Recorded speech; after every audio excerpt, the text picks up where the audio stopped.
Welcome back to mid day debate. గత assembly ఎన్నికల్లో 70 కోట్లు ఖర్చు చేసినట్లు కాంగ్రెస్ నేత మాజీ ఎమ్మెల్సీ కొండా మురళి చేసిన వ్యాఖ్యలు రాజకీయంగా దుమారం రేపుతున్నాయి. ఇక కొండా మురళి వ్యాఖ్యలపై బీజేపీ బీఆర్ఎస్ పార్టీల నేతలైతే ఈసీకి ఫిర్యాదు చేస్తున్నారు. అసలే ఓర్గల్లు కాంగ్రెస్ పాలిటిక్స్ లో కొండా ఫ్యామిలీ కాకపుట్టేస్తుంది. ఇక ఈ క్రమంలో ఎన్నికల్లో ఖర్చులపై కూడా కొండా మురళి వ్యాఖ్యలు ఇప్పుడు హాట్ టాపిక్ గా మారాయి. ఎన్నికల్లో 40 లక్షలు మాత్రమే ఖర్చు చేయాల్సి ఉండగా 70 కోట్లు చేసినట్లు ప్రకటించడంపై కూడా ఈసీకి ఫిర్యాదులు వెల్లువెత్తుతున్నాయి. ఇక ఇదే అంశంపై ఇవాళ డిబేట్లో ఒకసారి చర్చిద్దాం. అలాగే కొండా మురళి చేసిన కామెంట్స్ పై ఎర్రబెల్లి ప్రదీప్ ఏదైతే కంప్లైంట్ చేశారో ఒకసారి ఆ బైట్స్ అయితే చూద్దాం. మరి మీకు జనానికి సంబంధాలు ఉంటాయి. మీ దగ్గరికి చాలా మంది బట్టల దుకాణం వాళ్ళు వస్తారు, బంగారు దుకాణం వాళ్ళు వస్తారు. వచ్చినప్పుడు మీ దగ్గర ఒక పైసా అవసరం లేదు కొండమూలికి. ఇప్పటి వరకు మరి నేను వచ్చిన కాంచి ఇప్పటి వరకు ఎవరినన్నా ఇబ్బంది పెట్టినా అని దయచేసి కనుక్కోవాలి. ఆ వాసవి కనేకా పరమేశ్వర్ సాక్షిగా చెప్తున్నా.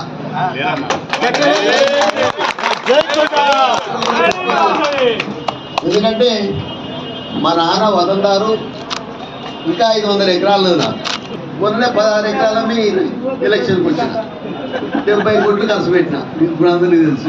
వరంగల్ జిల్లాలో మొట్టమొదటగా మరి ఛాంబర్ ఆఫ్ కామర్స్ లో ఉండేది మరి మా నాన్న పేరే. మా కొండైలే రైస్ మిల్ ఉండే, ఆయిల్ మిల్ ఉండే, పార్బ్ ఆయిల్ మిల్ ఉండే. గెలిచిండ్రు, మంత్రి అయినరు, అయినా ప్రజల మీద వాళ్ళకు ఎంత గౌరవం ఉన్నదన్నట్టు 70 కోట్లు ఖర్చు పెట్టినా అని ఎవరైనా చెప్పిండు అంటే అది తప్పే కదా. ప్రజలను కూడా అవమానించినట్టే కదా. దీని మీద సుమోటోగా కేసు తీసుకొని కోర్టులు కూడా కేసు పెట్టాలి. ఎలక్షన్ కమిషన్ కూడా సుమోటోగా తీసుకొని దాని మీద చర్య తీసుకొని ఇట్లాంటి వాళ్ళను బుద్ధి చెప్పకపోతే ప్రజలను కూడా అవమానించినట్టే. 70 కోట్లు అంటే ఆయన 16 ఎకరాలు అమ్మినా అంటాడు. 16 ఎకరాలు అమ్మితే 70 కోట్లు వస్తాయా? వచ్చింది నిజమే అంటే మరి ట్యాక్స్ అన్న కట్టిండా? ఇవన్నీ ప్రభుత్వం ఎక్కడ నిద్రపోతుందా? మరి మంత్రి అయితే ఇవన్నీ మాఫ్ అవుతాయా? ప్రజలను పిచ్చోళ్ళు అనుకుంటారా? ఇట్లా అవమానించడం ఎంతవరకు సమంజసం? ఎలక్షన్ కమిషన్ కూడా మీరు సుమోటోగా తీసుకోవాలంటాం, మేము కూడా కేసు పెడతాం. గెలిచిండ్రు, మంత్రి అయినరు, అయినా ప్రజల మీద వాళ్ళకు ఎంత గౌరవం ఉన్నదన్నట్టు 70 కోట్లు ఖర్చు పెట్టినా అని ఎవరైనా చెప్పిండు అంటే అది తప్పే కదా. ప్రజలను కూడా అవమానించినట్టే కదా. దీని మీద సుమోటోగా కేసు తీసుకొని కోర్టులు కూడా కేసు పెట్టాలి. ఎలక్షన్ కమిషన్ కూడా సుమోటోగా తీసుకొని దాని మీద చర్య తీసుకొని ఇట్లాంటి వాళ్ళను బుద్ధి చెప్పకపోతే ప్రజలను కూడా అవమానించినట్టే. 70 కోట్లు అంటే ఆయన 16 ఎకరాలు అమ్మినా అంటాడు. 16 ఎకరాలు అమ్మితే 70 కోట్లు వస్తాయా? వచ్చింది నిజమే అంటే మరి ట్యాక్స్ అన్న కట్టిండా? ఇవన్నీ ప్రభుత్వం ఎక్కడ నిద్రపోతుందా? మరి మంత్రి అయితే ఇవన్నీ మాఫ్ అవుతాయా? ప్రజలను పిచ్చోళ్ళు అనుకుంటారా? ఇట్లా అవమానించడం ఎంతవరకు సమంజసం? ఎలక్షన్ కమిషన్ కూడా మీరు సుమోటో ఎలక్షన్స్కి 40 లక్షలు మాత్రమే ఖర్చు చేయాల్సి ఉంటే 70 కోట్లు ఖర్చు చేసినట్లు కూడా కొండా మురళి చేసిన వ్యాఖ్యలు ఇప్పుడు దుమారం రేపుతున్నాయి. ఇక ఈసీ ఎలాంటి ఈ ఫిర్యాదులపై కూడా ఎలాంటి యాక్షన్ తీసుకుంటుంది అనేది మాత్రం ఇప్పుడు హాట్ టాపిక్గా మారింది. సో ఈ అంశంపై మనతో మాట్లాడటానికి డాక్టర్ తిరునహరి శేషు గారు, పొలిటికల్ అనలిస్ట్, అలాగే ఎర్రగొల్ల భరత్ బీజేవైఎం వరంగల్ జిల్లా అధ్యక్షులు గారు, అలాగే అశోక్ రెడ్డి గారు టీపీసీసీ మెంబర్ జూమ్లో రెడీగా ఉన్నారు. నమస్తే అండి డాక్టర్ తిరునహరి శేషు గారు, అలాగే ఎర్రగొల్ల భరత్ గారు, అశోక్ రెడ్డి గారు. నమస్తే అండి. నమస్కారం. సో శేషు గారితో ఒకసారి మాట్లాడదాం. సార్, 40 లక్షలు ఏదైతే ఎలక్షన్స్లో మనం ఖర్చు చేయాల్సి ఉంటే 70 కోట్లు ఖర్చు పెట్టామంటూ కూడా మురళీ గారు కామెంట్స్ చేస్తున్నారు. దీనిపై ఈసీకి ఇప్పటికే బీఆర్ఎస్ అలాగే బీజేపీ నేతలు అయితే ఫిర్యాదులు చేస్తున్నారు. దీన్ని ఎలా చూడొచ్చు అంటారు? ఈసీ ఎలాంటి చర్యలు తీసుకునే అవకాశం ఉందంటారు? అందరికీ నమస్కారం. వరంగల్ కేంద్రంగా, కొండా కేంద్రంగా రాజకీయాలు వరంగల్లో పెద్ద ఎత్తున నడుస్తున్నటువంటి సందర్భాన్ని మనం చూసాము. ఒక పార్టీ కార్యక్రమంలో కొండా మురళి గారు మాట్లాడుతూ నేను 16 ఎకరాలు అమ్మి 70 కోట్లు ఎన్నికల్లో ఖర్చు పెట్టాను అనేటటువంటి ఒక మాట మాట్లాడటం జరిగింది. అయితే ఎలక్షన్ కమిషన్ నిబంధనల ప్రకారంగా చూస్తే లోక్సభకి పోటీ చేసేటటువంటి ఒక అభ్యర్థి 95 లక్షలు ఖర్చు పెట్టాలి. శాసనసభకు పోటీ చేసేటటువంటి ఒక అభ్యర్థి ఎన్నికల కమిషన్ నిర్ణయించినటువంటి మేరకు 40 లక్షల రూపాయలు మాత్రమే ఖర్చు పెట్టాలి. అయితే 70 కోట్ల రూపాయలు ఖర్చు పెట్టానని కొండా మురళి చేసినటువంటి ప్రకటన ఎన్నికల నిబంధనలకి, ఎన్నికల రూల్స్ అండ్ రెగ్యులేషన్స్ కి వ్యతిరేకంగా ఉంది అనేటటువంటి ఒక అభిప్రాయాలు వ్యక్తమవుతున్నాయి. ఎన్నికల కమిషన్ సుమోటుగా కేసు తీసుకోవాలి, మేము కూడా కంప్లైంట్ చేస్తామని బీఆర్ఎస్ పార్టీకి, బీజేపీకి సంబంధించినటువంటి వాళ్ళు మాట్లాడుతున్నారు. కొంతమంది కంప్లైంట్ చేసినట్టుగా కూడా మనకు కనపడుతుంది. అయితే ఇక్కడ మనం గమనించాల్సింది ఏంటంటే 70 కోట్ల రూపాయలు ఖర్చు పెట్టింది వరంగల్ తూర్పు నియోజకవర్గ ఎన్నికల కోసమా, లేకపోతే మొత్తం జిల్లా పార్టీ కోసం ఖర్చు పెట్టారా, లేకపోతే ఆ ఎన్నికల్లో వరంగల్లో ఉన్నటువంటి 12 నియోజకవర్గాలకు సంబంధించినటువంటి ఖర్చు అనేది స్పష్టంగా అక్కడెక్కడ చెప్పలేదు. బట్ నేను 70 కోట్లు ఖర్చు పెట్టాను అనేటటువంటి మాటనే ఇప్పుడు వివాదాస్పదంగా మారినటువంటి నేపథ్యంలో బట్ ఇప్పుడు ఇది దీనికి ఏంటి అనంటే ఎన్నికల కమిషను ఎట్లాంటి చర్య తీసుకుంటుంది, చర్య తీసుకోవడానికి అవకాశాలు ఉన్నాయా అనేటటువంటి ఒక చర్చ జరుగుతుంది. బట్ ఇక్కడ ఒక స్టేట్మెంట్ తోటి డిస్క్వాలిఫికేషన్ అనేది జరగదు. ఎందుకంటే ఎన్నికల నార్మ్స్ ప్రకారంగా ఇప్పుడు ఈ ఎలక్షన్లో 40 లక్షల కంటే ఆ క్యాండిడేట్ అక్కడ పోటీ చేసినటువంటి క్యాండిడేట్ ఖర్చు పెట్టారనేటటువంటి సాక్ష్యాలు కావాలి. ఆ సాక్ష్యాలు నిరూపణ అవ్వాలి. అప్పుడే ఈ చర్య డిస్క్వాలిఫికేషన్ అనేటటువంటి చర్య ఫోర్స్లోకి వస్తుంది. అయితే ఈ ఎలక్షన్ జరిగేటప్పుడు ఏముంటుందంటే ఒక శాసనసభ నియోజకవర్గానికి పోటీ చేసేటటువంటి ఒక క్యాండిడేటు ప్రతిరోజు ఎలక్షన్ కమిషన్కి ఆర్ఓకి ఎక్స్పెండిచర్కి సంబంధించినటువంటి రిపోర్ట్ ఇవ్వాలి. తర్వాత ఎన్నికలు అయిపోయిన తర్వాత మొత్తం ఎంత ఖర్చు పెట్టారనేటటువంటి దానిపైన కూడా ఒక రిపోర్ట్ ఇవ్వాలి. అది అథెంటిక్గా ఉంటుంది. ఎలక్షన్ కమిషన్ ఇచ్చేటటువంటి ఒక బుక్ ఉంటుంది. ఆ బుక్లో ప్రతిరోజు దేనికి ఎంత ఖర్చు పెట్టామనేది చాలా స్పష్టంగా రాయాలి. తర్వాత దేనికి ఎంత ఖర్చు అయితే కూడా ఎలక్షన్ కమిషన్ నిర్ణయిస్తుంది. మన ఇష్టం వచ్చినట్టు రాసుకోవడానికి కూడా రూల్ ఉండదు. కాబట్టి 40 లక్షల రూపాయల కంటే ఎక్కువ దాటితే వాళ్ళ అబ్జర్వర్స్ కూడా ఉంటారు. దాటితే అప్పుడు డిస్క్వాలిఫికేషన్ వస్తుంది తప్ప బట్ ఇట్లా స్టేట్మెంట్స్ తోటి ఇట్లా వేగ్గా ఇచ్చేటటువంటి స్టేట్మెంట్స్ తోటి డిస్క్వాలిఫై చేయటం జరిగేటటువంటి పని కాదు అనేటటువంటి విషయాన్ని మనం గమనించాలా. కాబట్టి ఇది స్టేట్మెంట్ గానే చూస్తారు. బట్ ఈ స్టేట్మెంట్స్ పైన ఒకవేళ election commission enquiry call for చేస్తే ఆ ఎంక్వైరీలో కొండా మురళి 40 లక్షల కంటే లేకపోతే కొండా సురేఖ వరంగల్ తూర్పు నియోజకవర్గంలో 40 లక్షల రూపాయల కంటే ఎక్కువ ఖర్చు పెట్టినట్టు కనుక తేలితే అప్పుడు డిస్క్వాలిఫికేషన్ అనేటటువంటి ఒక ప్రస్తావన వస్తుంది. బట్ దానికి సర్కమస్టెన్సెస్ ఎవిడెన్స్ కావాలా, ఒక ప్రాపర్ ఎవిడెన్స్ కావాలా.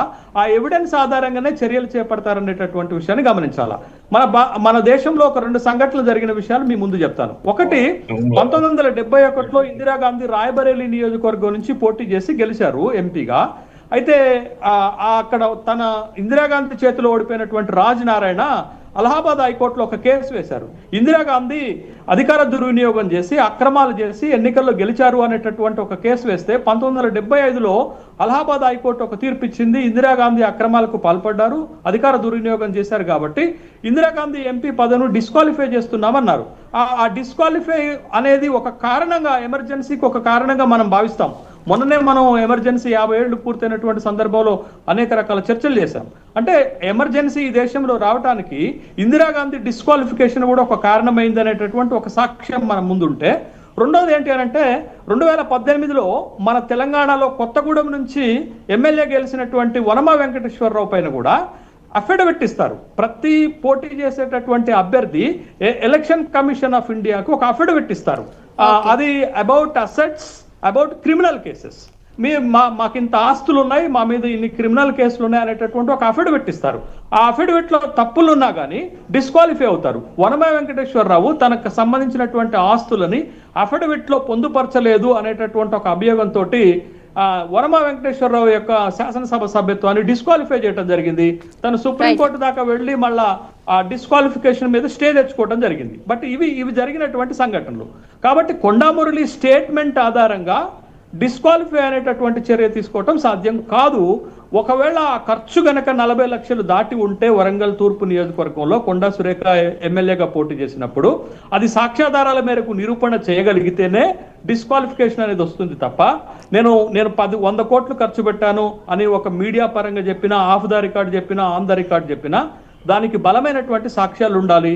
ఆ సాక్ష్యాల మేరకే ఎలక్షన్ కమిషన్ కానీ, కోర్ట్స్ కానీ, జ్యుడిషియరీ కానీ, అధికార యంత్రాంగాలు కానీ నిర్ణయం తీసుకుంటారనేటటువంటి విషయాన్ని మనం గమనించాలి. బట్ ఇక్కడ కొండా మురళి చెప్పింది ఒక స్టేట్మెంట్ మాత్రమే. ఆ స్టేట్మెంట్ కి ఆధారాలు దొరకాలి, ఆ ఆధారాలని నిరూపణ చేయాలి, అప్పుడే డిస్క్వాలిఫికేషన్ వస్తుంది. అంటే ఇప్పుడు ఏదైతే పబ్లిక్గా కూడా కొండా మురళి అయితే ఏదైతే 70 కోట్లు ఖర్చు పెట్టానంటూ 16 ఎకరాలు అమ్మేసి మరి 70 కోట్లు ఖర్చు పెట్టానంటూ కూడా ఆయన వ్యాఖ్యలు చేస్తున్నారు. దీనిపై అంటే దీనికి ఒక స్టేట్మెంట్ ఇస్తే కానీ ఈసీ చర్యలు తీసుకుంటుంది అంటారు మీరు?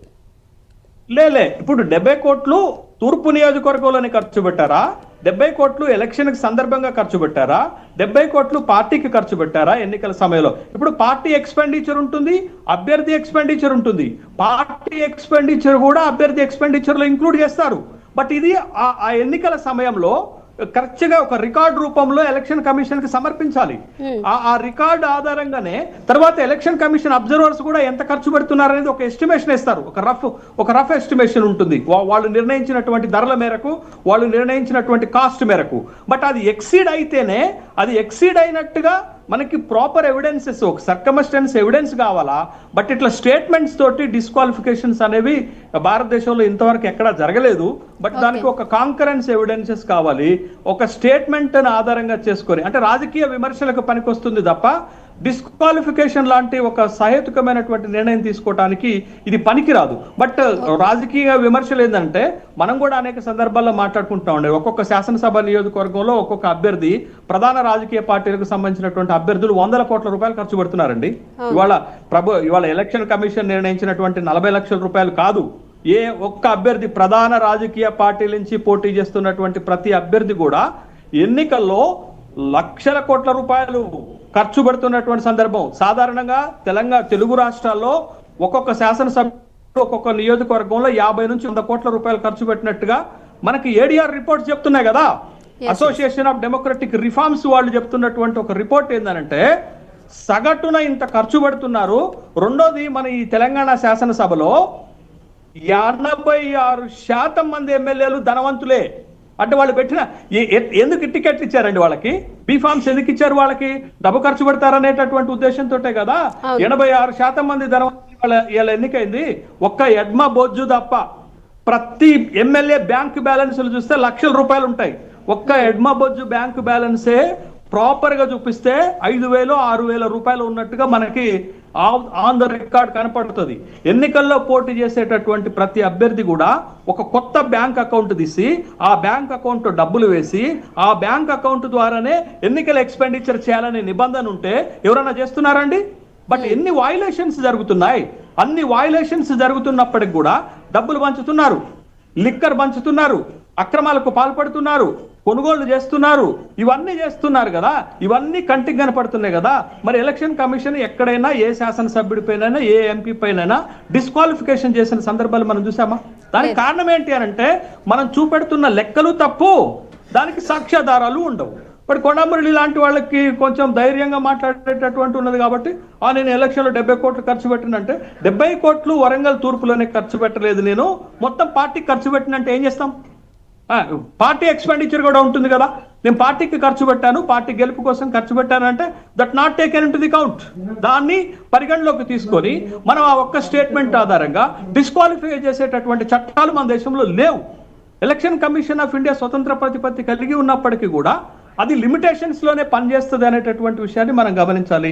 కాబట్టి ఇది ఒక స్టేట్మెంట్ రాజకీయ దుమారానికి, రాజకీయ విమర్శలకు పనిచేస్తుంది తప్ప బట్ ఈ స్టేట్మెంట్ ఆధారంగానే కొండా సురేఖను వరంగల్ తూర్పు శాసనసభ్యురాలుగా డిస్క్వాలిఫై చేయడం అనేది కుదరదు అనేటటువంటి అంశాన్ని మనం గమనించాలి. ఓకే. అశోక్ గారు, ఇక్కడ చూసుకుంటే 40 లక్షలు ఖర్చు పెట్టాల్సింది 70 కోట్లు ఖర్చు పెట్టాను అంటున్నారు. ఇది రాబోయే ఎలక్షన్స్లో అంటే భవిష్యత్తు ఎన్నికల్లో కూడా ఇది రాజకీయ పార్టీలకు కానీ, అంటే రాజకీయ నాయకులకు కానీ, అటు ప్రజలపై కూడా ఎక్కువ ప్రభావితం చూపిస్తాయి అంటున్నారు. దీనిపై మీరేమంటారు?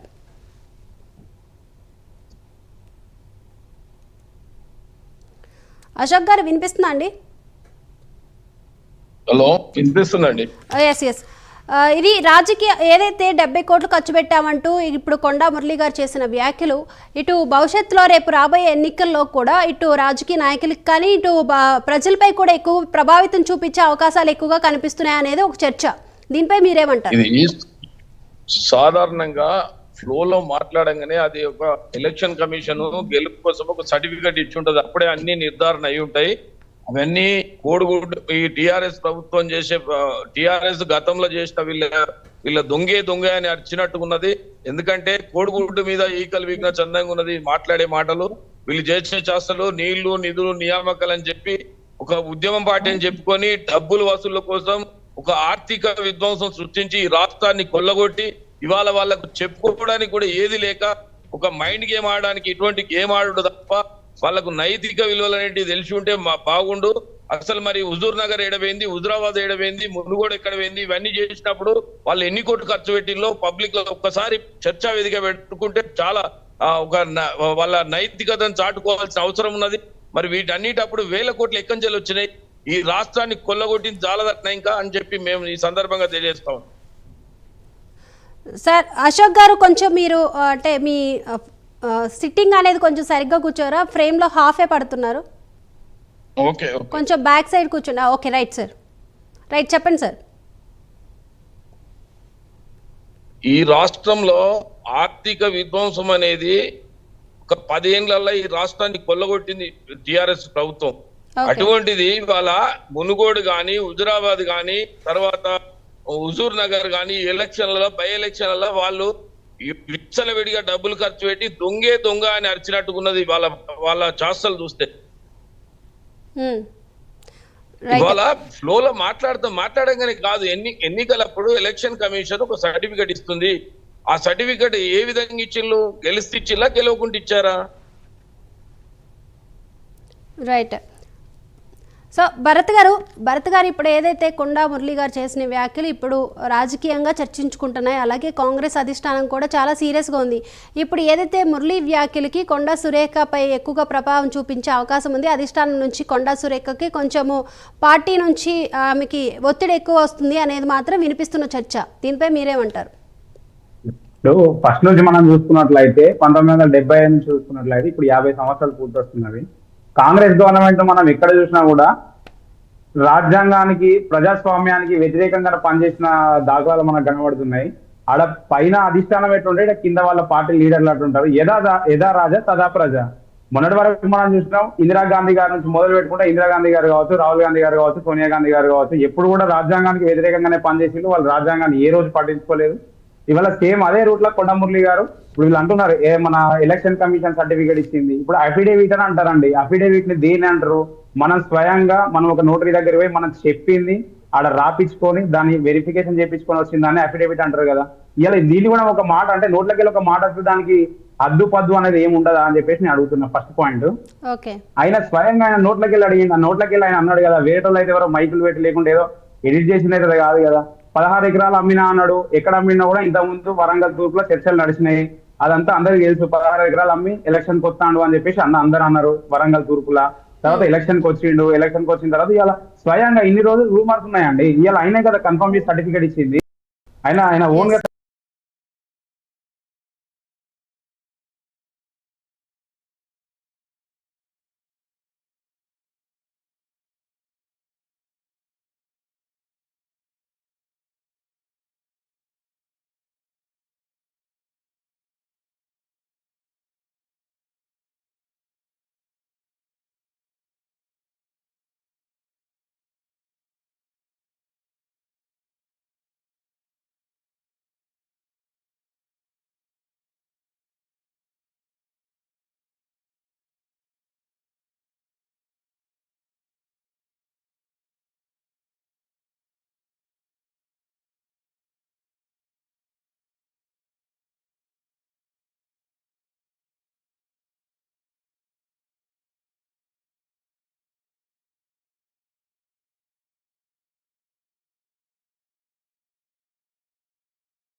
ఎలక్షన్ జరుగుతున్నప్పుడు మీకు మీడియానే ఓటేసి వస్తున్నటువంటి ఓటర్లను అడిగారు, డబ్బులు ఇచ్చారమ్మా అంటే ఇచ్చారు. ఎంత ఇచ్చారు అంటే ఒక పార్టీ 500 ఇచ్చింది, ఒక పార్టీ 1000 రూపాయలు ఇచ్చింది, ఇంకొక పార్టీ 1500 రూపాయలు ఇచ్చారని ఆన్ ద రికార్డ్ మీడియా ముందు మాట్లాడారు. సోషల్ మీడియాలో మాట్లాడారు, మెయిన్ స్ట్రీమ్ మీడియాలో మాట్లాడారు, మీ స్టింగర్స్ దగ్గర మనకి స్పీకర్లలో మాట్లాడిన సందర్భం ఉంది.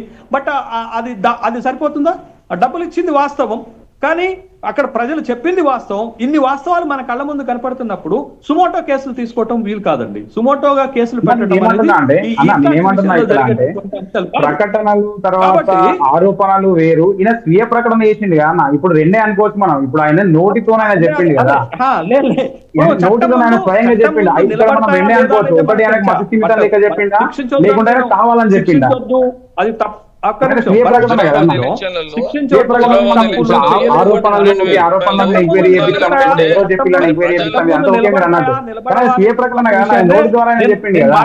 కాబట్టి దట్స్ స్టేట్మెంట్. మనకొక ఇప్పుడు కొండా మురళి స్టేట్మెంట్ తోటి మనకేం అర్థమవుతుంది? రాష్ట్రంలో ప్రధాన రాజకీయ పార్టీల నుంచి పోటీ చేసినటువంటి అభ్యర్థులు ఆయా నియోజకవర్గాల్లో గెలుపు కోసం ఓటర్లకు డబ్బులు పంచారు, ఎన్నికల నిబంధనలను ఉల్లంఘించి ఎన్నికల కమిషన్ ఇచ్చినటువంటి 40 లక్షల లిమిట్ కంటే ఎక్కువ ఖర్చు పెట్టారనేది తేటతెల్లం అవుతుంది కదా. ప్రజల్లో అబాస్పాలు అవుతారు. వాస్తవంగా చెప్పాలి అంటే ప్రజల్లో అబాస్పాలు అవుతారు. ఎప్పుడవుతారు? ఓటర్లు కూడా నిజాయితీ పరులు అయితే అవుతారు. ఇక్కడ రాజకీయ నాయకులు అక్రమాలే చేస్తున్నారు, ఓటర్లు కూడా డబ్బులు తీసుకొని ఓట్లు వేస్తున్నారు. ఇదే మేడం ఒక మాట చెప్తాను నేను, ఇదే తూర్పు నియోజకవర్గంలో ఒక ప్రాంతానికి సంబంధించినటువంటి ఓటర్లు 3 గంటల దాకా ఓటింగ్కి రాలేదండి. ఎందుకు రాలేదు అని ఎంక్వైరీ చేస్తే, నేను కూడా పోటీ చేశాను వరంగల్ తూర్పు నియోజకవర్గం నుంచి 2009లో పోటీ చేస్తే నాకు 2 జాతీయ పార్టీల కంటే ఎక్కువ ఓట్లు వచ్చినాయి. ₹1 ఖర్చు పెట్టలేదు. నేను 1,80,000 రూపాయలు ఓరియంటల్ బ్యాంక్ ఆఫ్ కామర్స్ లో అప్పు తీసుకొని ఖర్చు పెట్టాను. నేను ఆ రోజు ఉన్నటువంటి నిబంధన 28 లక్షలు, నేను పెట్టిన ఖర్చు 1,80,000, నాకు వచ్చినటువంటి ఓట్లు 6,000 ఓట్లు వచ్చాయి. నేను కూడా అదే నియోజకవర్గంలో పోటీ చేశాను, ఎమ్మెల్యేగా నిలబడ్డాను. ఒక ప్రాంతానికి సంబంధించినటువంటి ఓటర్లు 3 గంటల దాకా ఓటింగ్కి రాలే. ఎందుకు రాలేదని ఎంక్వైరీ చేస్తే మాకెవరు డబ్బులు ఇవ్వలేదు కాబట్టి మేము ఓటింగ్కి రాలేదంటే, ఒక కంటెస్టెడ్ క్యాండిడేట్ డబ్బులు పట్టుకొని పోయి పంచితే అప్పుడు వచ్చి ఓట్లేసినటువంటి సందర్భం ఉంది. అదే కదా 5 గంటల తర్వాత ఓటింగ్ ఎందుకు జరుగుతుంది? 5 గంటల తర్వాత రాత్రి 9 గంటల దాకా ఓటింగ్ ఎందుకు జరుగుతుంది అంటే, ఓటింగ్కు రానటువంటి సెక్షన్ ని గుర్తించి వాళ్ళకి డబ్బులు ఇవ్వటం వల్ల వాళ్ళందరూ 5 గంటల తర్వాత వచ్చి 5 గంటల లోపల వచ్చి లైన్ లో నిలబడి రాత్రి 9 గంటల దాకా ఓటేస్తున్నారు. ఇదేం ప్రజాస్వామ్యం? ఇదేమి ప్రజాస్వామ్యం అబ్బా? ఏ పార్టీ కూడా అతీతం కాదు. ఇవాళ ప్రతి పార్టీ కూడా డబ్బులు పంచి ఓటర్లను కొనుగోలు చేసి గెలిచేటటువంటి ప్రక్రియ చేస్తుంది. నిజం కాదా? వాస్తవాలు కదా మనం మాట్లాడుకోవటం కాదా? ఎవరిని మభ్యపెడతారు? ప్రజాస్వామ్యాన్ని కూని చేస్తున్నది వాస్తవం కాదా? కాబట్టి ఇవాళ ఇట్లాంటి వాళ్ళు బరి తెగించి మాట్లాడుతున్నటువంటి సందర్భాలు ఉన్నాయండి. ఏం చేద్దాం? ప్రజాస్వామ్యాన్ని నిలువెల్లా కూల్చేస్తున్నారు, ప్రజాస్వామ్యాన్ని పట్టపగలే హత్య చేస్తున్నారు, నిర్లజ్జగా నిస్సిగ్గుగా, ఏ భయం లేకుండా ఎవరన్నా ఏమన్నా అనుకుంటారనేటటువంటి భయం కూడా లేదు ఇవాళ నాయకులకు. కాబట్టి ఇలాంటి పరిణామాలు జరుగుతున్నాయి.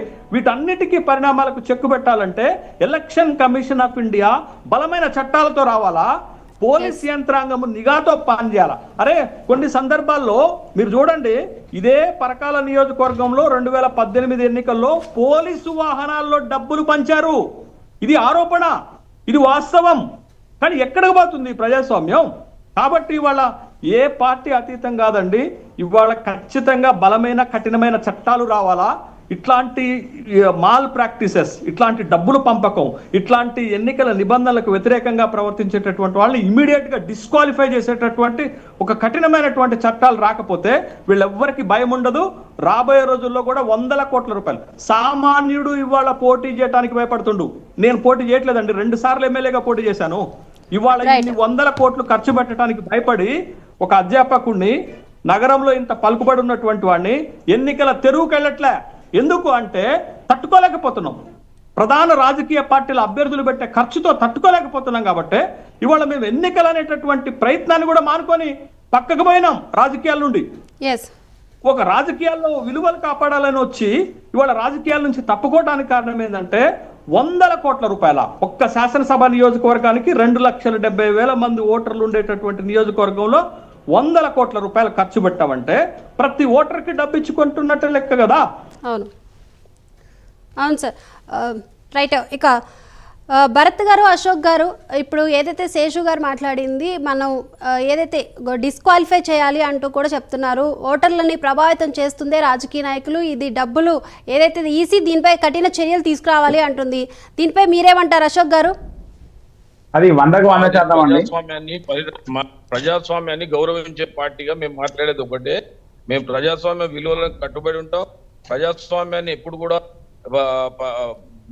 బీఆర్ఎస్ పార్టీలకు అపహాస్యం చేసే పార్టీలు కావు.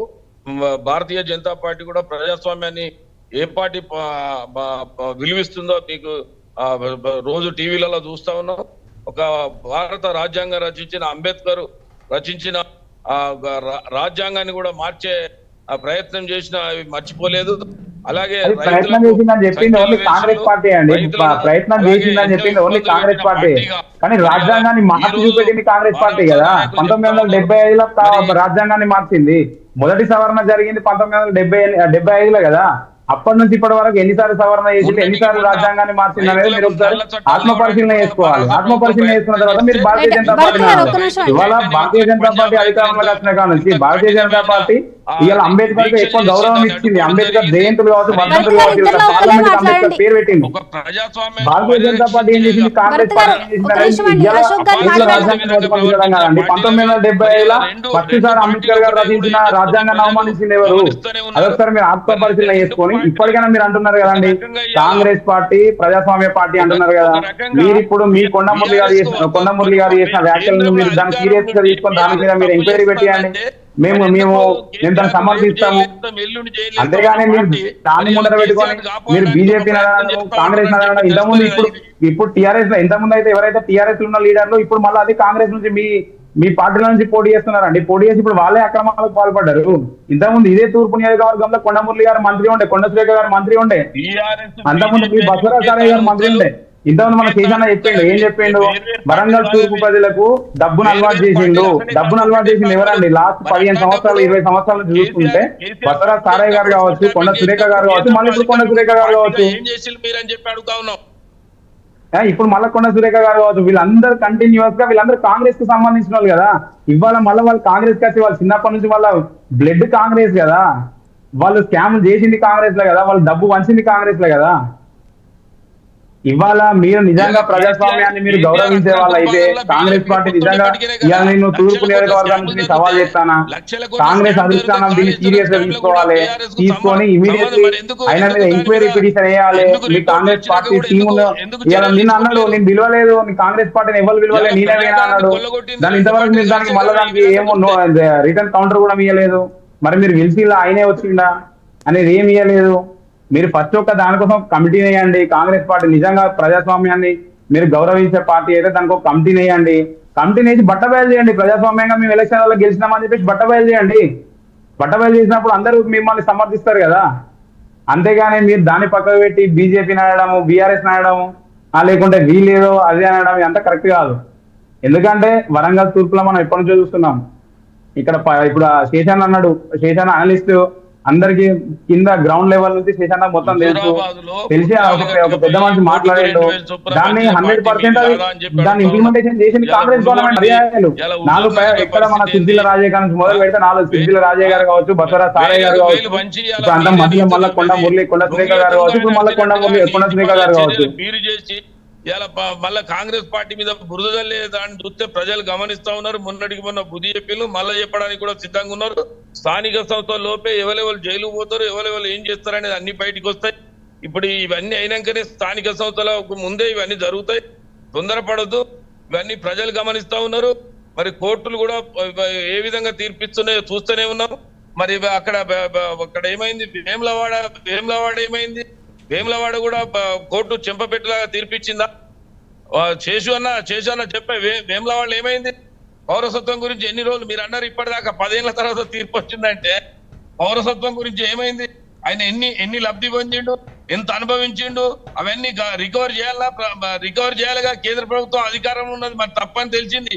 వాళ్ళే అధికారంలో ఉన్నట్టు ఇప్పుడు రికవర్ చేయమనండి. కేంద్ర ప్రభుత్వం చొరవ తీసుకొని 100% అండి. కేంద్ర ప్రభుత్వం ఏం చేయాలన్నా 100% చేసుకుంటూనే పోతుంది. ఆ తీర్పు వచ్చింది కూడా కేంద్ర ప్రభుత్వం హయాంలోనే వచ్చిందని మీరు గుర్తుపెట్టుకోవాలి. దాన్ని 100% అది అడ్మినిస్ట్రేషన్ మీద దాన్ని ఒత్తిడి తీసుకొస్తారు, దాన్ని రికవరీ చేసే ప్రయత్నంలో ఉన్నారు. చెన్నమనేని రమేష్ 10 ఏళ్ళు ఎమ్మెల్యేగా ఎన్ని అనుభవించిండో, కేంద్రం ఏం చేస్తా ఉన్నది? అవన్నీ అది ఇప్పుడు ఆ తీర్పు వచ్చింది కూడా కేంద్ర ప్రభుత్వం ఒత్తిడి వల్లనే తీర్పు వచ్చిందండి. ఆ కేంద్ర ప్రభుత్వం ఒత్తిడి వల్లనే తీర్పు వచ్చింది, దానికైనా నోటీసులు కూడా వచ్చినాయి. బీఆర్ఎస్ బీజేపీ ఇప్పుడు నేను ఏమంటున్నా అంటే చర్చ వరంగల్ సంబంధించింది, తూర్పు నియోజకవర్గానికి సంబంధించింది, రాజ్యాంగానికి సంబంధించింది, దాని మీద మనం మాట్లాడుకుంటే బాగుంటుందని నా ఒపీనియన్. ఏం చేస్తాం? ప్రజాస్వామ్య పార్టీ కాపాడే చర్యలు తీసుకుందాం, ప్రజలకు ఉపయోగపడే కార్యక్రమాలు చేద్దాం అనేది ఆలోచన చేయండి ఫస్ట్. అయితే అశోక్ గారు మీరు అన్నట్లు ఇందాక ఉపయోగకరమైన అంటే పనులు చేయండి అంటున్నారు. ఇక్కడ చూసుకుంటే కాంగ్రెస్ ప్రభుత్వంలో వీళ్ళిద్దరూ కొండా మురళీ గారు అలాగే సురేఖ గారు ఇద్దరు కూడా వ్యాఖ్యలు చేసుకోవడమే ఎక్కువ అవుతుంది, ఒకరిపై ఒకరు దుమ్మెత్తుకు పోసుకోవడమే ఎక్కువ అవుతుంది. కానీ మంచి పనులు చేద్దాము, ప్రజల నుంచి మంచి పనులు చేసి మనం ఒక వాళ్ళలో కలిసిపోదాము అనేది లేకుండా. నేను ఒకటి అడుగుతా అండి చెప్పండి. కొండా సురేఖ గారు దేవాదాయ ధర్మాదాయ శాఖ మంత్రి అయినప్పటి నుంచి ఎన్ని గుళ్ళను సందర్శించారు, ఎన్ని గుళ్ళను అభివృద్ధి చేసిర్రు, గుడుల మీద ఎన్నిసార్లు సమీక్ష సమావేశాలు నిర్వహించారు, లేకుంటే ఒక గుడిని డెవలప్మెంట్ కోసం అని కేంద్రానికి గానీ లేకుంటే రాష్ట్ర ప్రభుత్వానికి గానీ ఎప్పుడైనా విన్నతించిందా? వరంగల్ అంటే చారిత్ర, గుడులు, గోపురాలు, దైవ భక్తి కలిగిన వరంగల్ కాకతీయ నగరాన్ని ఏమాత్రం అభివృద్ధి చేద్దామనే కాన్సన్ట్రేషన్ గా ఉన్నారు అనేది ఒకసారి చెప్పాలి. దీన్ని వదిలిపెట్టి మిగతా అన్ని కావాలి మేడం, ఓన్లీ గుళ్ళ డెవలప్మెంట్, దేవాలయ శాఖ, ధర్మాదాయ శాఖ డెవలప్మెంట్ మాత్రం వద్దు. ఇవాళ రైతులకు ఏకకాలంలో 2 లక్షల రుణమాఫీ చేసిన ఘనత కాంగ్రెస్ పార్టీ కాదా? ఇవాళ రైతులకు సంఖ్యలు